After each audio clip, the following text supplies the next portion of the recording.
الاعتدال أخطروا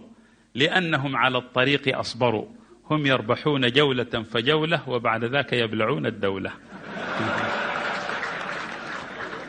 عبد الرحمن العشماوي طبعا كنا نحن في جامعة الإمام ورحنا إلى الحج، كانت الجامعة تقيم مخيما للحج ومعنا عدد من المشايخ الحضور أصابهم ما أصابنا جميعا، وتوقفنا في إحدى المناطق وتناولنا الكبسة التي كبست البطون والعقول، وأصبنا جميعا بمغص، والمغص أعزكم الله تحول إلى إسهال حاد، وكان الأتوبيس لا يتحرك حركة إلا ويتوقف، وينطلق أهل العمائم واللحى فيزرعون الألغام في الطرقات. كان معنا الشاعر عبد الرحمن العشماوي،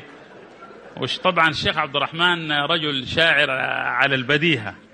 قلت له يعني هذا الحدث يحتاج أن يؤرخ. معنا مشايخ كبار من هيئة كبار العلماء جزاهم الله خيرا، فقال عبد الرحمن العشماوي قال نادى المنادي صائحا أين الخلا، فتململ الركب الجريح من البلاء، ثارت بطون رفاقنا وتخاجلوا أن يشتكوا ولمثلهم أن يخجل، لكن وقد طفح الإناء وأوشكت عربات داخلهم بأن تتحول، يا سائق الأتوبيس إن رفاقنا يرجون منك الآن أن تتمهل، فالرعد يقصف في البطون وخوفنا أن يرسل الرعد المزمجر وابلا،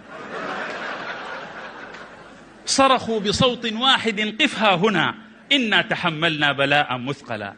يتوقف الأتوبيس ثم تراهم يتقاذفون بلا هوادة للخلا، لو أنهم يبقون في أتوبيسهم لرأيت يا للهول أمرا هائلا،